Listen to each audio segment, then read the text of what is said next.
હાલો મારી YouTube family, તમને સૌને મારા જય શ્રી કૃષ્ણ।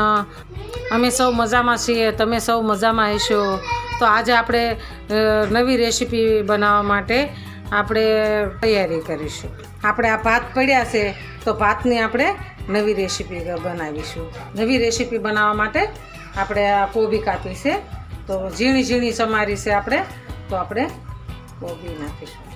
આપણે બટેકાને છીણી લીધા છે, ઝીણા ઝીણા છીણ્યા છે, તો બટેકાને આપણે પાણી નિતારી નાખીશું।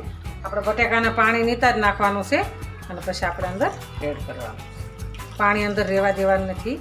કોબી, બટેકા અને આપણે ગાજર નાખીશું। આપણે 2 ગાજર લીધા છે, આપણે લીલા મરચાંને કટિંગ કરી લીધા છે, તો આપણે લીલા મરચાં નાખીશું અંદર। તમારે જેવું તીખું ખાવું હોય ને એ પ્રમાણે કરવાનું છે।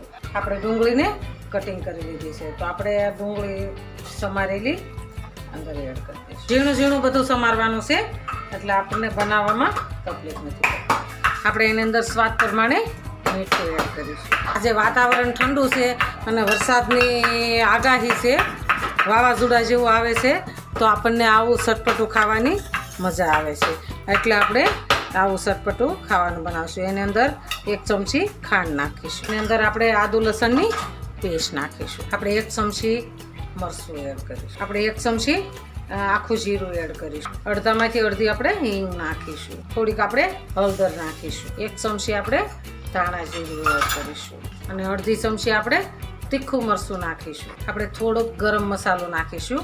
ગરમ મસાલાનો સ્વાદ સારો આવે છે અને ચટપટું અને તીખું વસ્તુ આપણે સારી બને છે। આપણે 1 મેગી મસાલાની પડીકી એડ કરીશું, તો આપણે 1 મેગી મસાલાનું પેકેટ એડ કરી દઈશું। મેગી મસાલાથી સ્વાદ એનો વધારે આવે છે અને ખાવાની મજા આવે છે। તો આપણે બધા મસાલા મિક્સ થઈ ગયા છે।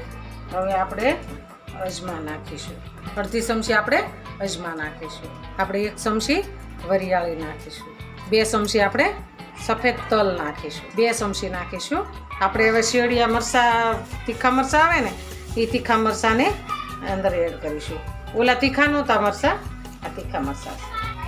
આપણે હવે બધા મસાલા સરસ તૈયાર થઈ ગયા છે, તો હવે આપણે બધા મસાલાને મિક્સ કરી દઈશું। બધા મસાલા મિક્સ કરી દેવાના છે, બધું સરસ મિક્સ કરી દેવાનું છે। આપણા બધા મસાલા મસ્ત થઈ ગયા છે, સરસ થઈ ગયા છે, એકદમ મિક્સ થઈ ગયું છે। તો આપણે આની અંદર થોડાક આપણે ભાત વધેલા છે, તો એ ભાતને અંદર એડ કરી દેવાના છે। આપણે અંદર એડ કરી દેવાના છે અને એકદમ મિક્સ કરી દેવાનું છે। આપણે 5 ચમચી ચણાનો લોટ નાખીશું। આપણે ચણાના લોટને એકદમ મિક્સ કરી દઈશું। હવે આપણે ઘઉંનો લોટ નાખીશું। હવે આપણે નાખીશું ઘઉંનો લોટ, 5 કપ આપણે લોટ નાખવાનો છે ઘઉંનો। પાણી નથી નાખવાનું કે દહીં નથી નાખવાનું કે કોઈ વસ્તુ નથી નાખવાની, મસાલા જ નાખવાના છે। તો આપણે 5 કપ લોટ નાખીશું। આપણે આને મિક્સ કરી દઈશું। આપણે ઉપર લીલા ધાણાને એડ કરી દઈશું। આપણે મસાલો બધો કમ્પ્લીટ થઈ ગયો છે, તો આપણે હવે તેલ મૂકીશું। આપણે વડા ટાઈપ બનાવવાના છે એટલે બુડે ને એટલું જ તેલ નાખવાનું છે।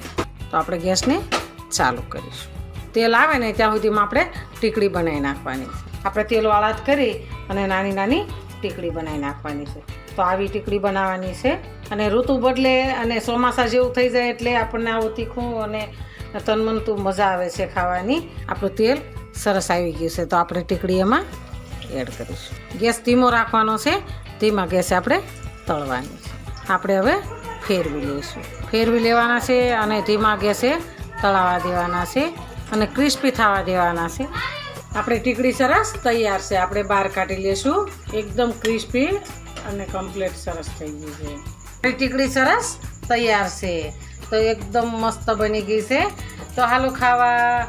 જો અમારો વિડીયો ગમે તો લાઈક, શેર અને સબસ્ક્રાઈબ કરી દેજો। રાધે રાધે।